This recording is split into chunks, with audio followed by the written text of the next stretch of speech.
God damn it.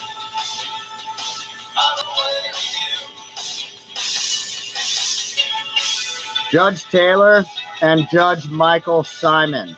When I was in high school, Judge Taylor was working to get the Tasia Bellwood racketeering contract. She had to put in work before I was 18 to get that.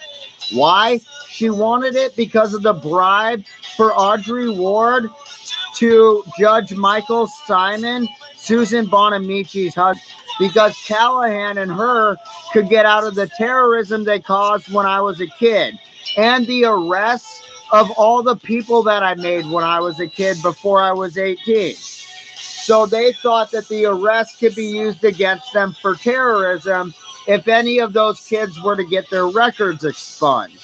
We found out that the cops did fraudulent investigations trying to pimp those children. Now, with Judge Michael Simons coming into play because of Susan Bonamici getting elected as Congresswoman, you would find the Jennifer Warren murder while I was in jail and the other murders that happened and ongoing while my dad was alive was a catalyst for Judge Taylor not only using Freedom of Information Act for her bribery from John Berg to herself, claiming that Nick Brazier could politically help her and give her these kind of bribes to help Norm Miller take out Doug Grayson in the future. Delete Judge Taylor games with me when I was a kid about winning my rights, winning them back, keeping them, and winning the ability to be 18, be contracted, have my own rights, and protect the rights of my contract at the same time without my contract and me needing each other's rights.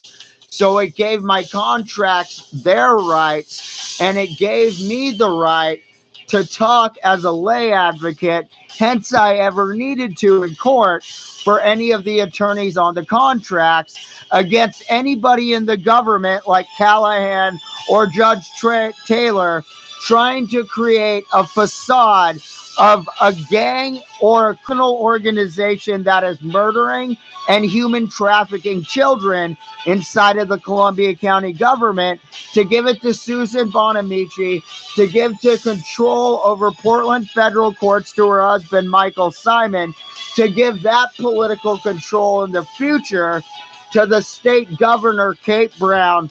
She's real tough on racketeering. Kate Brown, I got to tell you, I would never tell you the truth, lady. You're too scary for me. I swear, if you ever interrogated me, especially with Tina Kotek, oh God, I just have to tell you everything. Now, anyways, with this bribery, it goes to the state governor's office. That way, the state of Oregon has its own lawsuits against the federal government. Why? My contracts left the state of Oregon, and I've also been contracted since I was a teenager with people in Washington State and in the state of Colorado and in other states. Thus, the state of Oregon would feel that it has its own lawsuits against the federal government inside of itself. It needs communities to protect the judges, to protect the elections. That way, the elections in our state could not be considered fraudulent because of the racketeering operation and the state of emergency appointments that come into play with Chris Peterman working with Anne Marie Simmons, and Anne Marie Simmons becoming a judge, Judge Taylor getting fired because of me on court record. She states that several times. She actually resigned. She had some personal business. But then Anne Marie Simmons gets state of emergency appointment. We wait till 2019. Christine Drazen gets elected. Judge Shira Taylor gets state of emergency appointed for a period of 6 years again. And then we move on into trying to help Norm Miller with his $4.1 million lawsuits for abuse. And we also helped the appeals of Doug Grayson get lost because that was the bribery that Chris Peterman took for his criminal bribery that happened when I was a kid.